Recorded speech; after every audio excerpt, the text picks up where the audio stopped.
The second argument was that dialogue must precede a referendum. Let me ask our people, who made this rule and where is it written? Is it a natural law in the same way as water only flows down a hill?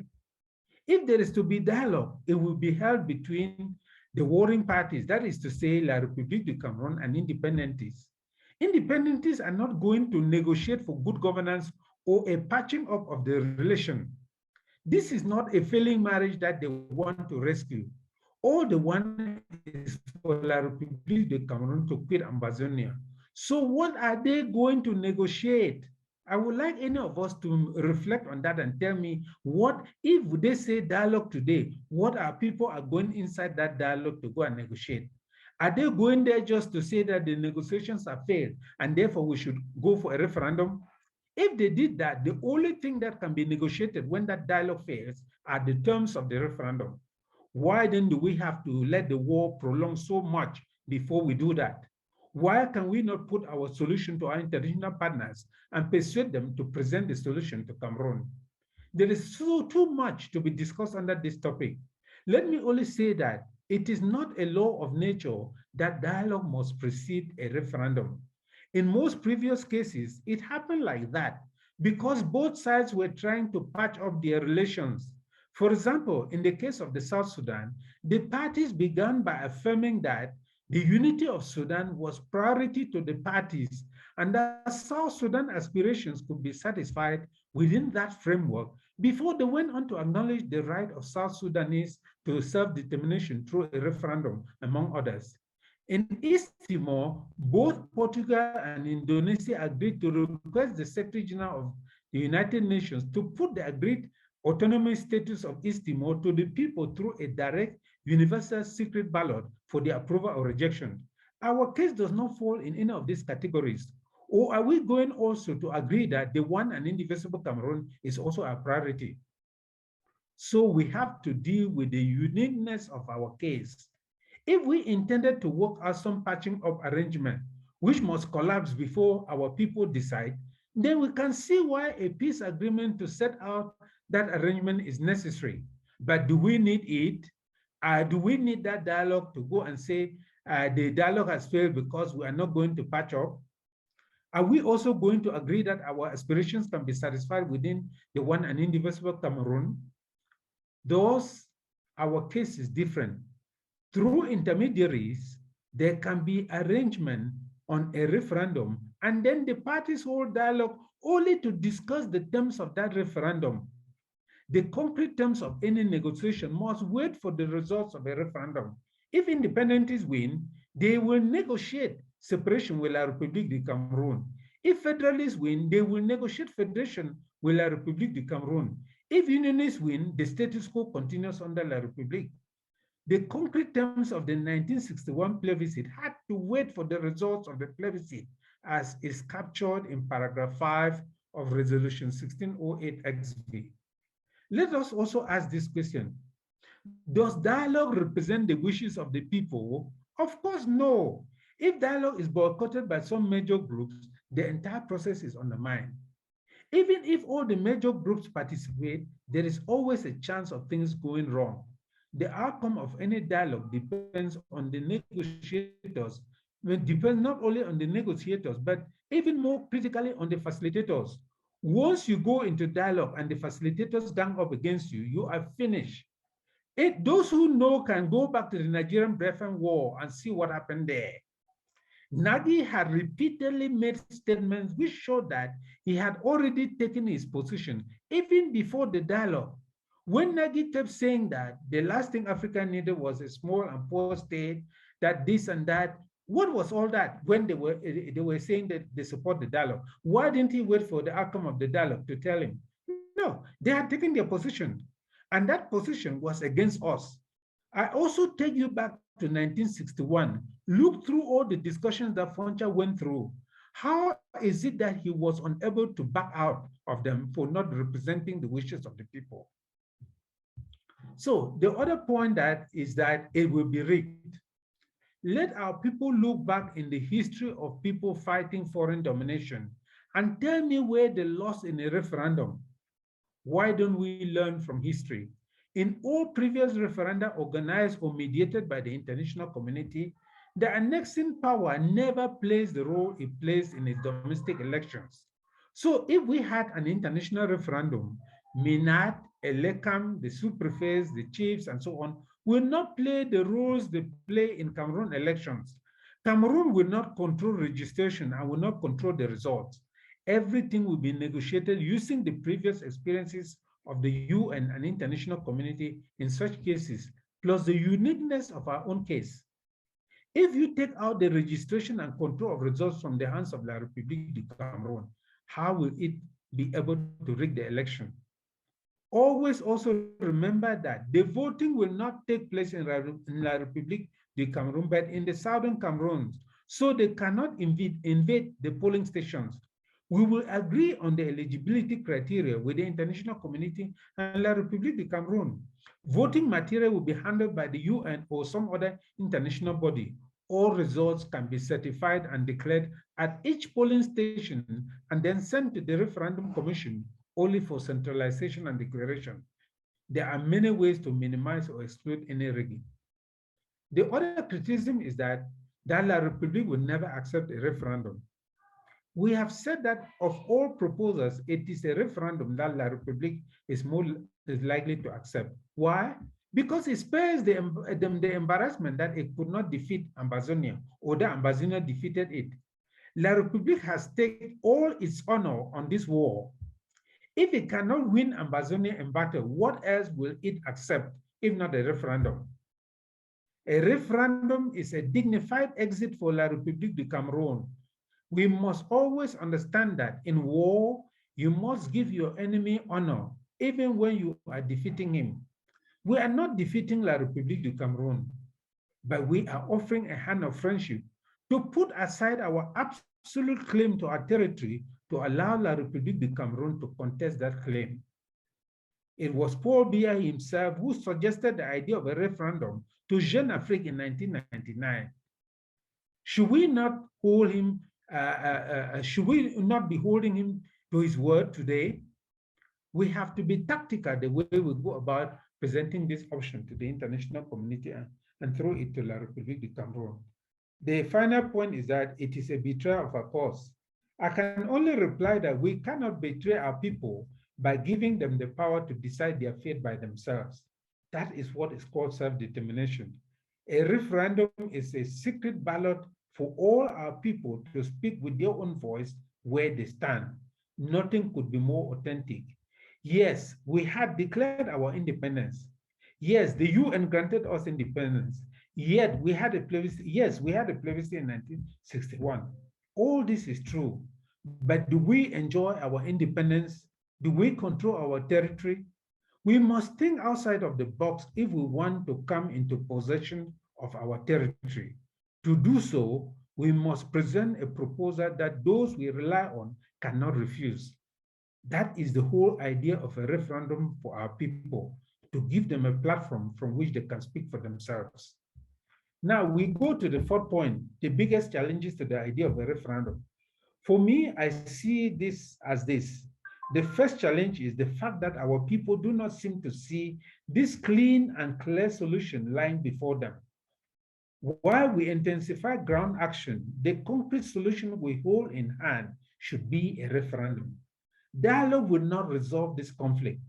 A referendum must not be the affair of a few, but of all Southern Cameroonian groups. If we all start calling for a referendum, you can bet that it will not be long before it gains traction.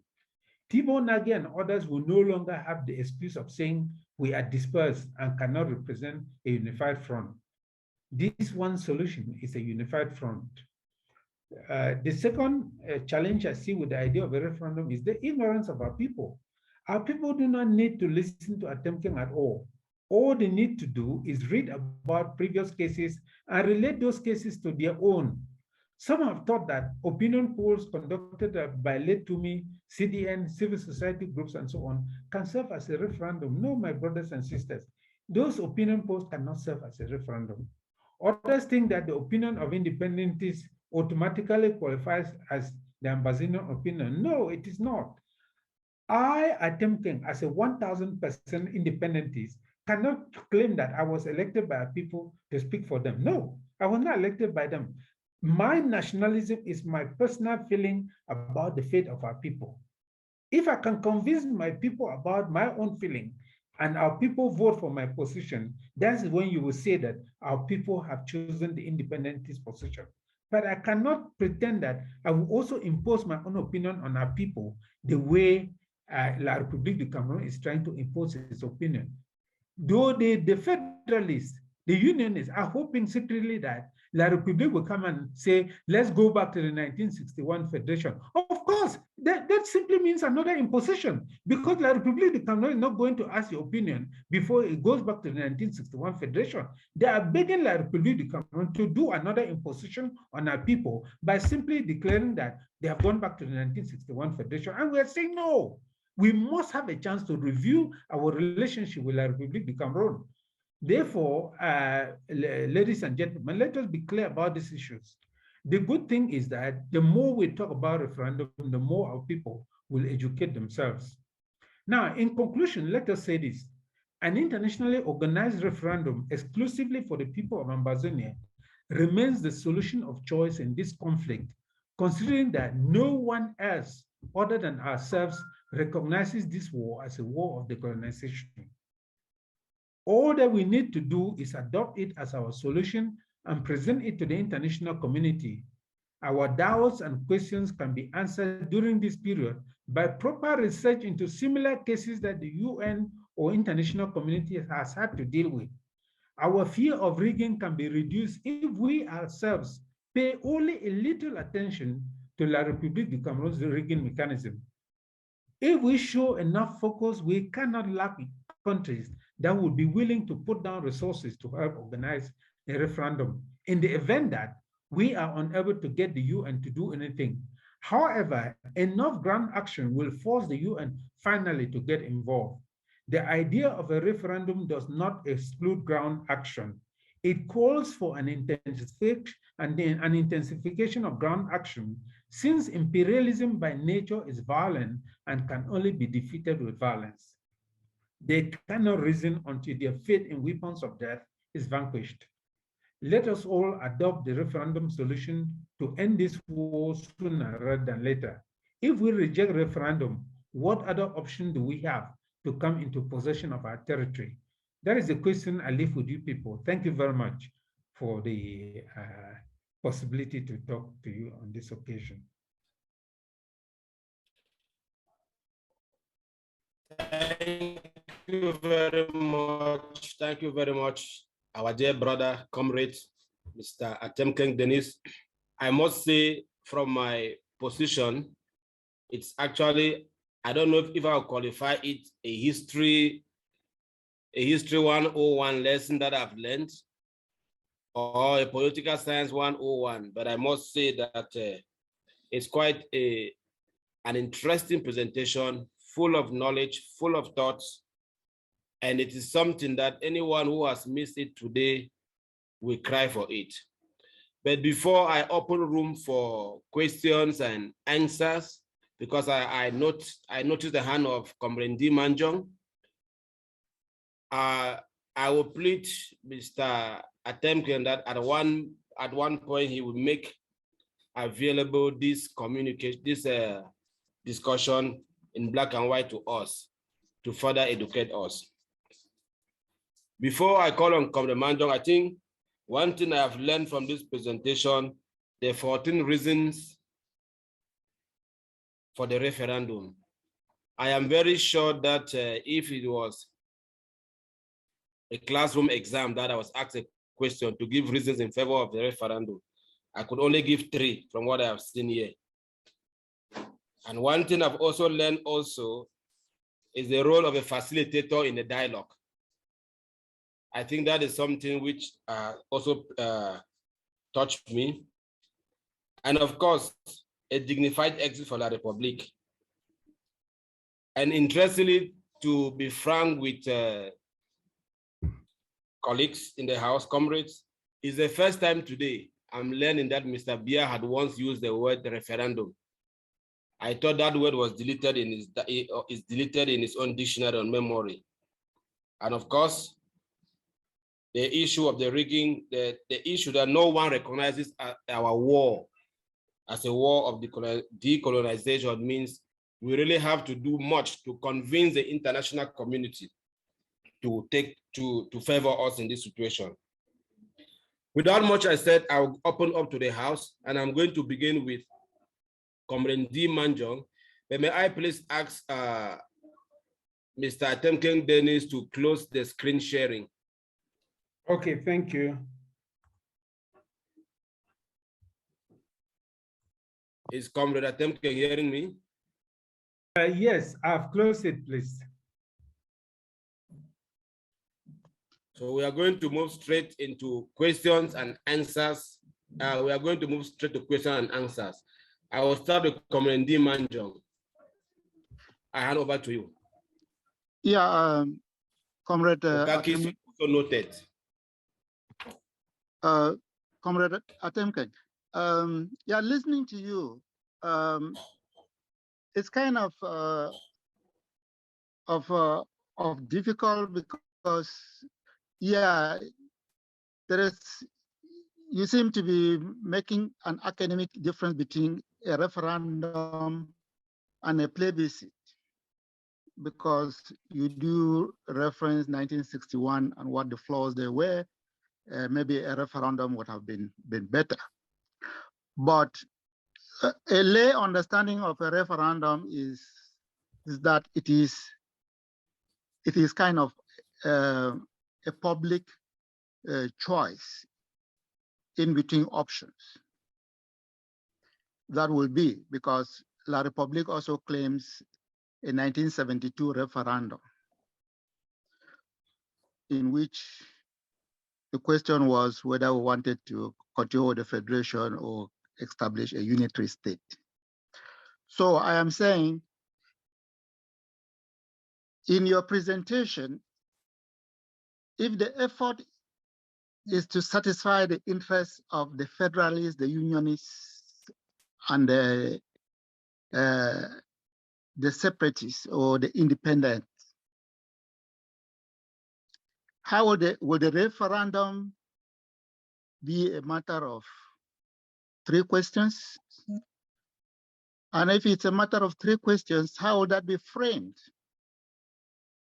Because the issue of the Unionists and the Federalists only comes in if we decide as to whether to remain with La République or to go our way. And then if we're going our way, I'm given to think that the Federalists will say we are going our way to form a federation. And if we are remaining with them, then we're meeting the wishes of the Unionists. Or it is for the Unionists and the Federalists to wait.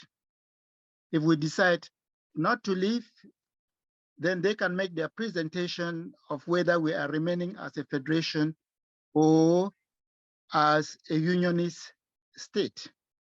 So listening to your presentation is kind of complicated, because when you say the referendum issue has to predate dialogue,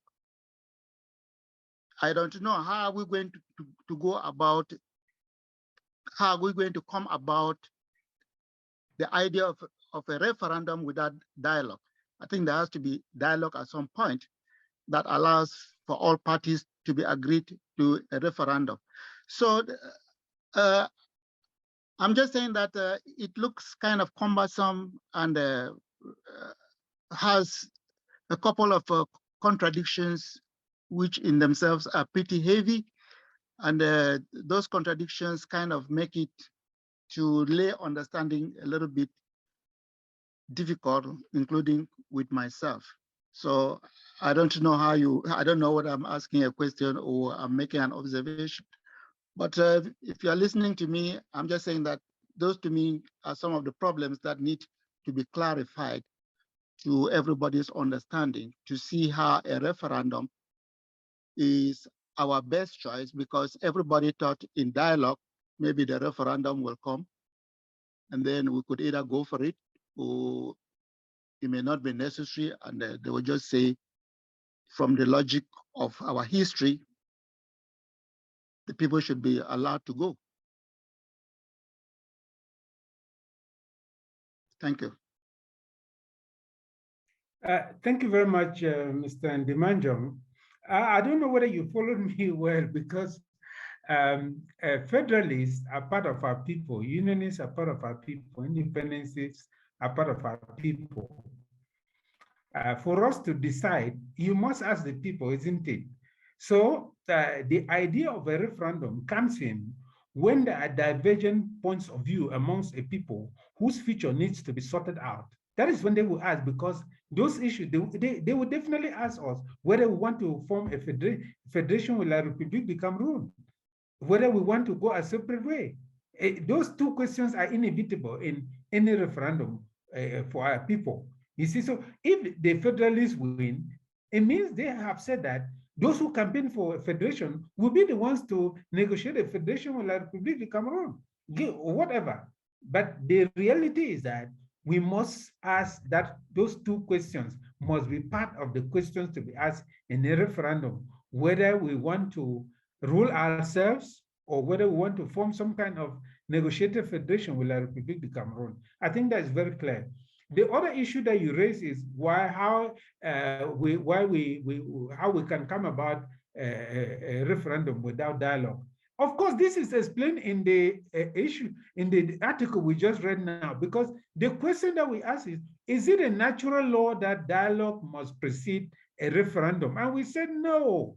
In previous cases, it was like that. And I even quoted South Sudan, where the two parties, SPLM and the Sudanese government, agreed that their priority was Sudan and that their aspirations could be met within the existing Sudan. That is why I quoted those, to show you that we are not going into any dialogue to say that our priority is the one and indivisible Cameroon. So if we are just going to that dialogue to say, okay, the dialogue has failed because we have nothing to negotiate other than that we want back our territory, then why have we waited all this time, allowed so many people to be killed, when we could actually initiate that process? And I repeated throughout the article several times that we can use our international partners to present this solution. First, if we all the liberation movements agree today that a referendum is a concrete solution that they want to adopt, all they need to do is identify an international partner, maybe the United States of America, and present it as the solution that they have come up with for the solution of this problem. It will now be for America as our partner now to approach La République du Cameroon to say, look, the people of the Southern Cameroon have come up with a solution. You get the point? So we just need to come up with that idea. Even ourselves, during the Second World War, there was always dialogue between the British and the Germans and so on. The Allies always had an underground dialogue, but you must have something concrete on which you dialogue. If we were to be dialoguing with Cameroon today, even secretly, what are we going to dialogue about? You tell me. What are we going to dialogue about? What are we going to dialogue about? So if we go into dialogue today, what are we going to dialogue about?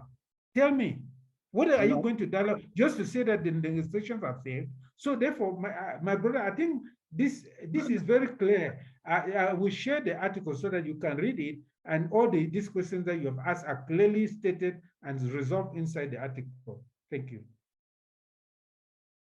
All right, thank you, Comrade Denis, for that response, and I hope the Manjong has heard you. And I will also play that for the purpose of this session, where we are not very clear. Mr. Atemnkeng's numbers are available. We can still call him after this to ask for clearer explanation of what he has presented. Okakis, your hand is over. I hand over to you. Yeah, thank you. Thank you, Mr. Atemnkeng, for this brilliant presentation. I would want to make some observations before I ask my questions. And I'll start with your conclusion. And with my conclusion, with your conclusion, I would like you to remember this question. What is the identity of no other than ourselves? I would like you to explain to us the identity of of the entity you refer to as no other than ourselves shall vote in this referendum. Remember that. But this is my definition of no other than ourselves. The present administration in post in Southern Cameroon are already doing the job of the hitman. What are they doing? They are silently defrauding us of our Southern Cameroon identity by giving our Southern Cameroon's identity to French Cameroonians. It is not by mistake that the two governors in the Southwest and Northwest regions have been there for close to a decade. They have an agenda that when something like this comes,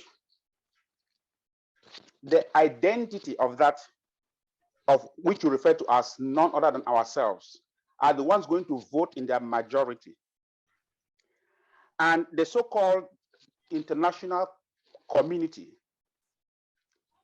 is going to use identification documents as the only legal documents to identify Southern Cameroonians, while the Republic of Cameroon is going to sit back and watch the drama unfold as we put a noose around our own necks. Because at the end of the day, the result of the referendum would show an overwhelming victory for the option of one and indivisible Cameroon. That is my first observation.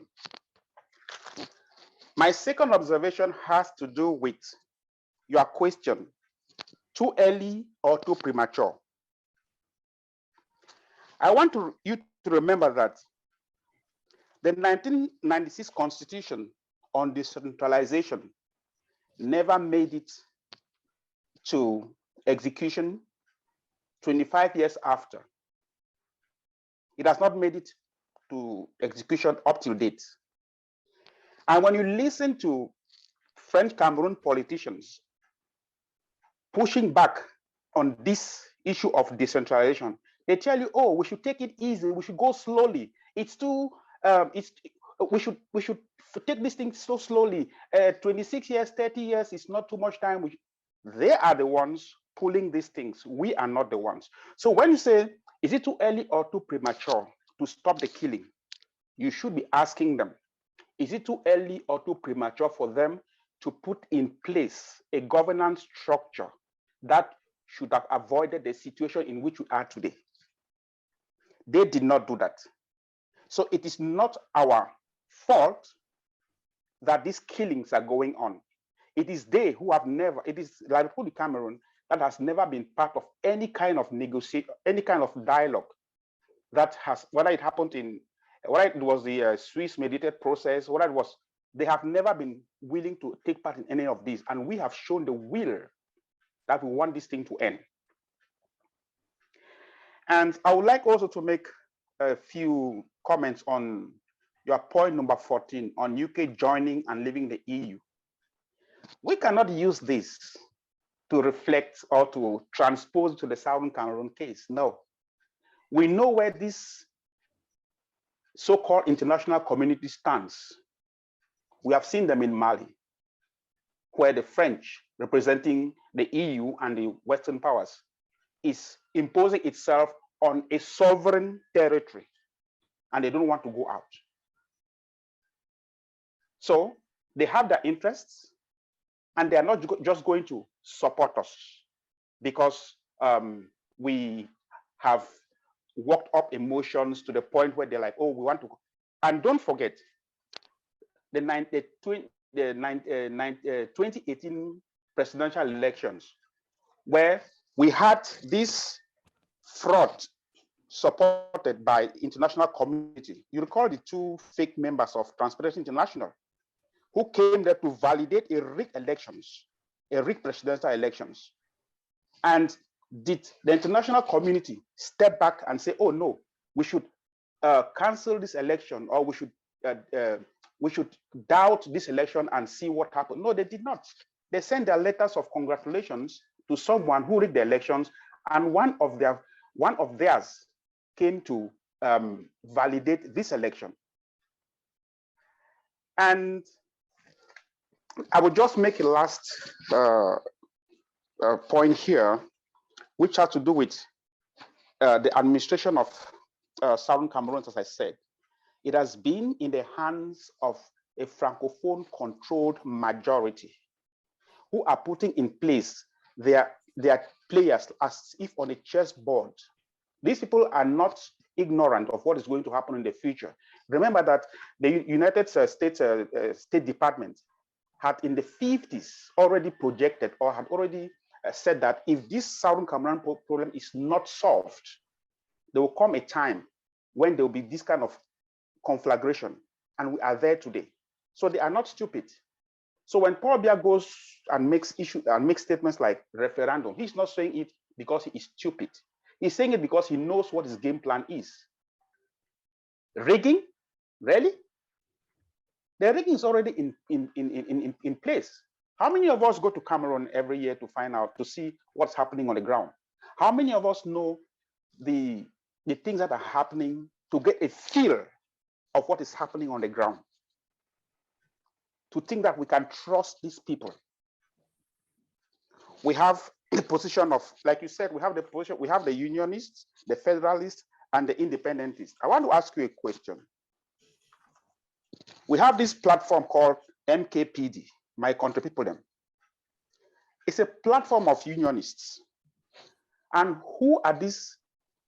Who are they targeting? They are targeting Independentists, killing them in their right to define define their independence. How many Independentists have you seen go to kill somebody like you? Have you? I don't know if you have received threat letters from them, from Independentists saying they'll kill you. We are here today is a proof of that fact that nobody's want to kill you. But as soon as you stand out that you are Independentists, My Country People put your picture on Facebook and you become a target, you cannot move freely. And these are the same people we want to say we want to deceive ourselves. And don't you forget, we should not deceive ourselves. Within this revolution, we have people who are sheep in wolf clothing, or wolf in sheep clothing, doing the best they can to mask their real identity and intention. They will be waiting. Yes. Can you please, I see a couple of hands are coming, or may you please summarize your question? Yeah, let me summarize. I just wanted to make these observations. I would stop it at that. But my question is, what is the identity of no other than ourselves? From there, we can know how to tackle the problem. All right, thank you very much for your question. Comrade Denis, may you please attend to Thank you very much, my dear brother. I would respectfully suggest that people should ask the questions that they have in mind, which will lead to a clarification of the issues that they have, because I've noticed that we have a lot of things that we have, but we are trying to mix all of them. I think the issue that you have raised is the issue of eligibility criteria. That is it, because when I say no other people than ourselves, let me give, and I have constantly referred in the article to learning from the experience of other referenda that have been organized by the international community or by the UN. In East Timor, how did they distinguish between East Timorians and Indonesians? In Sudan, how did they distinguish between South Sudanese and Sudanese? In Algeria, how did they distinguish between Algerians and the French, and so on? Now, let me give you an example of what happened in South Sudan. In South Sudan, they agreed that if one or both of your parents were South Sudanese, then you qualified to vote. Secondly, if you had been permanently resident in South Sudan since 1956, then you qualified to vote in the referendum. So this is what you are talking about. In the case of and I have also repeatedly stated that all of this will be negotiated together with La République du Cameroun and the international community, taking the uniqueness of our own case into account. In the case of the Southern Cameroon, we can agree that anybody who had been permanently resident in the Southern Cameroon, either from 1956, from 1960, is eligible to vote. We can agree that if one or both of your parents are Southern Cameroonians, you are eligible to vote. So with this criteria laid down, rule out the possibility of using Cameroon identities. They will not be used, my brother. Don't bother yourself. Once you understand how this international referenda function, you begin by stating the eligibility criteria that all of us agree upon. It is on those eligibility criteria that you now issue the registration and give people the voting cards. So let me give you how we can avoid any possibility of infiltration. What if we say we register ourselves on the basis of LGA by LGA? Let us say all the BLM people are expected to vote to register in the BLM. I mean, those who are resident either in the Southern Cameroon or in La République du Cameroon. Who is not a BLM person will come and pretend inside the BLM that he is a BLM person? Of course, even if one person were to try that, it would be so minimal that it will have no effect. So therefore, let us understand, my brother, very clearly that in all international referenda, you begin by defining the eligibility criteria. And in this our case, we can do that. For registration, we can go LGA by LGA, and we will fairly exclude infiltration. Now, if we come to towns like Kumba, Victoria, Boya, which are mixed, what can we do? We can decide that everybody who is eligible will vote according to their traditional meetings. So who will go to a Bafut meeting and pretend that he's a Bafut person when he's not a Bafut person? Tell me, how will he even sit inside? So there are all kinds of mechanisms that we can use to exclude infiltration that will define who we are talking about, who is eligible to vote. And so once that is done, La République's identities and all of those things will have no meaning. They will not be used in the process. Understand this, my brother.